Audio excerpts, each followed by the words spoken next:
Assalamualaikum warahmatullahi wabarakatuh. Nah, kali ini aku akan menjelaskan mengenai produk yang terdiri dari konsep produk, level produk, dan juga hierarki produk. Nah, yang pertama yaitu mengenai konsep produk. Konsep produk ini nanti akan terdiri dari apa yang akan dibeli oleh konsumen dan juga konsep produk total. Nah, sebelumnya untuk mengetahui dua faktor tadi, aku akan mencoba untuk memberitahu apa itu produk.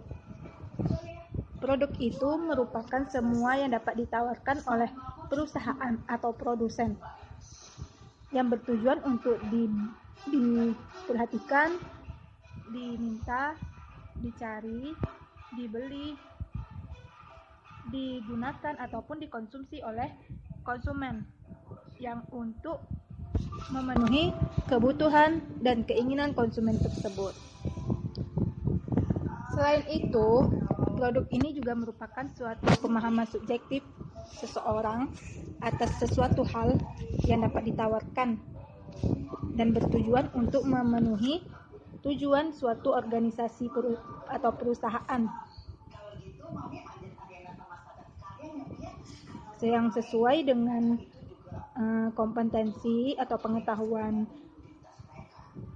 individu tersebut, kemudian kapasitas perusahaan. Nah, ada juga yang menyatakan bahwa produk ini juga merupakan persepsi konsumen terhadap sesuatu yang dapat dijabarkan oleh seorang produsen melalui hasil produksinya. Dari tiga jenis pengertian produk tersebut, maka timbullah pertanyaan, apa itu sebenarnya produk? Apa sebenarnya produk itu? Karena banyak orang yang menyatakan bahwa barang itu juga merupakan jasa, atau sebaliknya, jasa juga merupakan barang. Nah, sebelum kita mengetahui apa alasannya sebenarnya terjadinya produk ini, maka aku akan memberitahu apa-apa saja produk itu begitu. Nah, di sini produk itu ada barang itu sendiri, kemudian ada jasa orang atau pribadi, kemudian ada tempat, dan ada organisasi, dan juga ada ide. Nah, untuk menjelaskan itu semua, maka terciptalah konsep produk total, yang mana konsep ini menyatakan bahwa produk ini terdiri dari barang ditambah dengan kemasan, ditambah merek, ditambah dengan label, ditambah pelayanan, dan juga ditambah dengan jaminan. Dengan mengetahui keenam jenis produk tersebut, maka kita dapat memahami dan mengetahui bahwa produk itu dapat berupa atau tangible dan juga tidak berupa, atau nanti disebut dengan istilah intangible. Yang mana dua istilah ini, yaitu tangible dan intangible tadi, merupakan manfaat yang dibeli oleh konsumen. Namun sebelum kita menawarkan dan juga menciptakan sebuah produk, kita perlu untuk memahami tingkatan-tingkatan produk. Tingkatan-tingkatan produk ini terdiri dari 5 tingkatan produk. Yang pertama yaitu ada produk utama atau inti. Yang kedua yaitu ada produk generik. Yang ketiga produk harapan. Yang tingkatan keempat yaitu produk pelengkap. Tingkatan kelima yaitu produk potensial. Nah, tingkatan pertama yaitu produk utama atau produk inti. Produk utama atau produk inti ini merupakan manfaat yang berupa manfaat tangible dan juga manfaat intangible. Yang kedua yaitu produk generik, yaitu produk dasar yang dapat memenuhi fungsi dari produk yang paling dasar. Nah, apa itu produk yang paling dasar? Produk yang paling dasar itu yaitu produk utama atau produk inti tadi pada tingkatan produk yang ada pada tingkatan pertama, yaitu berupa manfaat. Yang tingkatan yang ketiga yaitu produk harapan. Produk harapan ini merupakan produk formal yang biasanya kita sebut dengan produk jadi. Dan tingkatan yang keempat yaitu produk pelengkap, yaitu atribut-atribut dari produk formal atau produk jadi yang dilengkapi dan ditambahi dengan berbagai manfaat. Begitu. Sehingga konsumen memiliki manfaat yang lebih dari satu dari membeli suatu produk ataupun jasa. Nah, tingkatan yang kelima yaitu produk potensial. Produk potensial ini yaitu segala macam tambahan yang ada pada atribut tadi yang dapat dikembangkan untuk digunakan di masa mendatang oleh perusahaan dan juga konsumen. Nah, setelah disebutkan tingkatan-tingkatan produk yang terdiri dari 5 tingkatan, sekarang akan disebutkan hierarki produk. Kenapa ada hierarki produk? Karena produk ini berupa barang dan jasa, maka dibutuhkanlah pengelompokan produk-produk untuk menghasilkan satu produk. Jadi berdasarkan hierarki produklah kita dapat mengelompokkan produk yang lebih dari satu atau dua menjadi satu atau dua produk. Nah, timbullah pertanyaan, mengapa pengelompokan didasarkan pada hierarki produk? Apakah faktor-faktor dari hierarki produk dan tingkatan produk itu berbeda? Jadi antara hierarki dan tingkatan produk itu sebenarnya sama, namun istilah hierarki rasanya lebih baik digunakan dan lebih rinci. Nah, hierarki produk ini terdiri dari 7 tingkatan. Ini 7 tingkatan ini berdasarkan penelitian Philip Kotler di tahun 1996, yaitu terdiri dari need family, produk family, kelas produk, lini produk, tipe produk, merek, dan item. Need family ini merupakan kebutuhan dasar yang membentuk produk di tingkat kedua, yaitu produk family. Sedangkan produk family sendiri yaitu seluruh kelas produk yang dapat memenuhi dan memuaskan kebutuhan dasar dengan tingkat efektivitas yang memadai.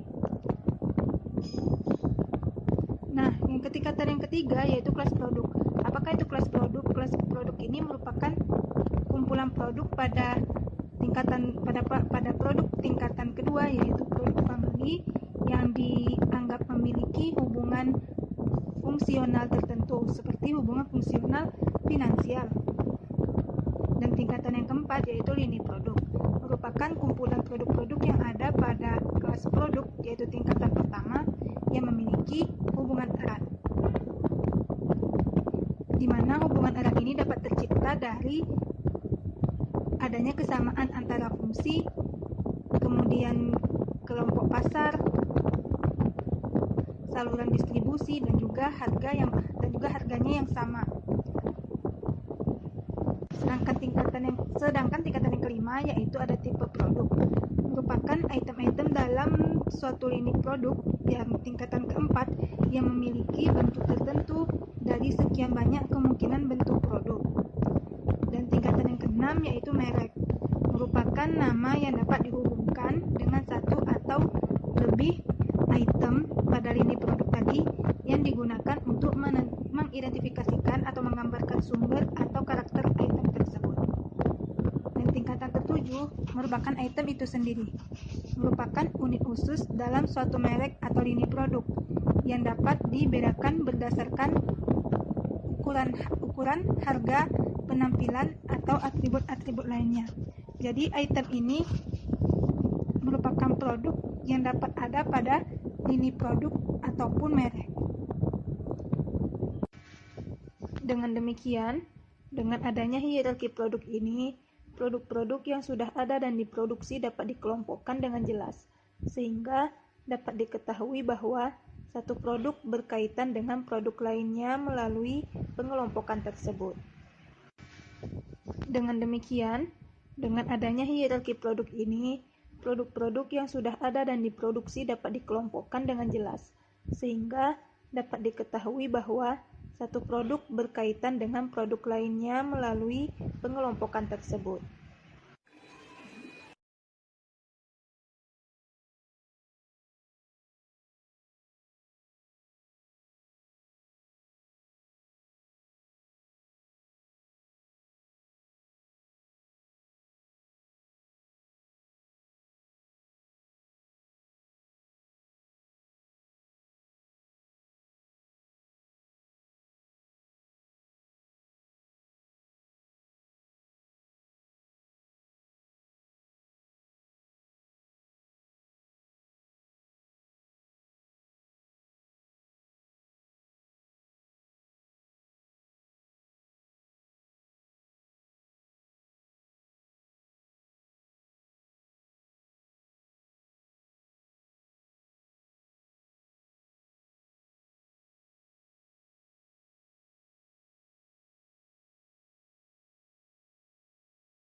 Selanjutnya yang akan dibahas yaitu mengenai barang. Barang ini dilihat dari daya tahannya dapat terdiri dari dua jenis barang, yaitu ada barang yang tahan lama dan juga barang yang tidak tahan lama. Barang yang tahan lama juga disebut dengan durable goods. Misalnya yaitu barang-barang yang memiliki umur penggunaan yang lama, seperti kipas angin, kemudian bangunan, cat rumah, kemudian jendela, dan sebagainya. Sedangkan barang tidak tahan lama juga disebut dengan non-durable goods. Non-durable goods ini merupakan barang-barang yang sering dibeli oleh individu, seperti barang-barang konsumsi rumah tangga. Nah, selain berdasarkan daya tahannya, barang juga dapat dikelompokkan berdasarkan siapa konsumennya dan juga tujuan dari konsumsi barang tersebut. Dan berdasarkan dari dua faktor ini, barang dikelompokkan menjadi dua juga, yaitu ada barang industri dan juga barang konsumen. Barang konsumen ini merupakan barang yang dikonsumsi langsung oleh konsumen akhir. Sedangkan barang industriawan merupakan barang yang dikonsumsi oleh seorang industriawan atau wirausahawan, yang tujuan konsumsinya bukan untuk dikonsumsi mereka pribadi, melainkan untuk mereka olah kembali atau mereka jual kembali. Nah, barang konsumen ini terdiri dari convenience goods, shopping goods, specialty goods, dan juga unsold goods. Convenience goods sendiri juga terdiri dari beberapa kelompok lagi, yaitu ada staples, kemudian ada impulse goods, dan juga emergency goods.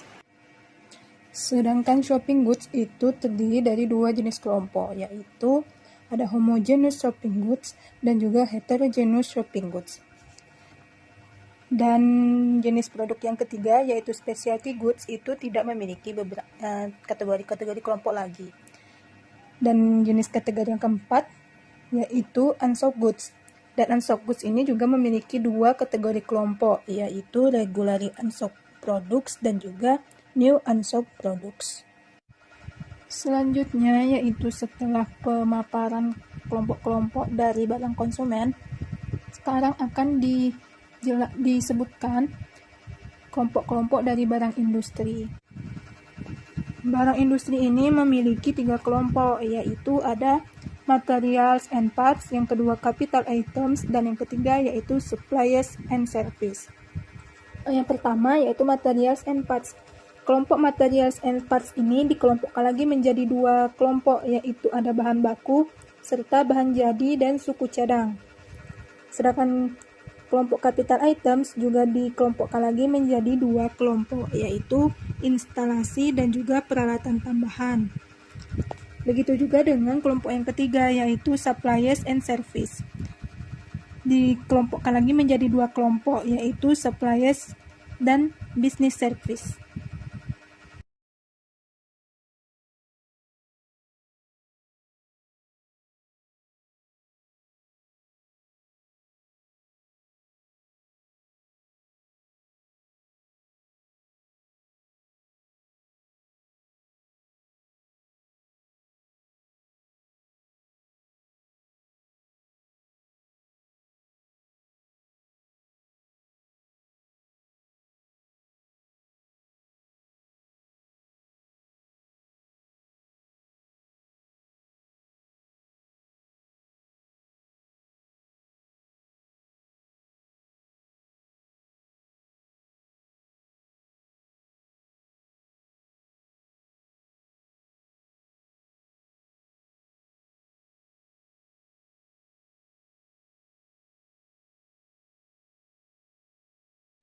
Nah, setelah barang, selanjutnya yang akan dibahas yaitu mengenai jasa. Jasa merupakan aktivitas, manfaat, atau kepuasan yang ditawarkan untuk dijual. Sedangkan Philip Kotler juga mendefinisikan jasa dengan definisi yang sama, yaitu sebagai setiap tindakan atau perbuatan yang dapat ditawarkan oleh suatu pihak kepada pihak lain, yang pada dasarnya bersifat intangibel dan tidak menghasilkan kepemilikan sesuatu. Penawaran jasa ini berkembang karena banyaknya faktor-faktor yang dapat mendukung penawaran jasa ini. Salah satunya yaitu waktu santai yang semakin banyak. Dan pembagian jasa ini dapat dikelompokkan berdasarkan beberapa sudut pandang, yaitu yang pertama berdasarkan sudut pandang sifat tindakan jasa, yang kedua yaitu berdasarkan hubungan dengan pelanggannya, kemudian berdasarkan tingkat customization dan juga judgement dalam penyampaian jasanya, dan pengelompokan yang keempat yaitu berdasarkan sudut pandang sifat permintaan dan juga penawaran jasa, dan yang kelima yaitu pengelompokan jasa berdasarkan metode penyampaian jasanya. Kemudian pengelompokan jasa akan dilakukan berdasarkan sebuah grafik, yang mana grafik ini akan menggunakan sudut pandang yang sebelumnya sudah dijabarkan untuk mengelompokkan tipe-tipe jasa. Salah satunya yaitu sudut pandang berdasarkan sifat tindakan jasa. Berdasarkan sudut pandang ini, apabila kita letakkan pada suatu grafik, maka dua faktor dari sudut pandang ini akan diletakkan pada dua jenis sumbu, yang mana pada sumbu vertikal akan diletakkan faktor sifat tindakan jasa, sedangkan pada sumbu horizontalnya akan diletakkan faktor penerima jasa. Begitu juga dengan sudut pandang lainnya, juga terdiri dari dua faktor yang akan diletakkan pada masing-masing sumbu di grafik.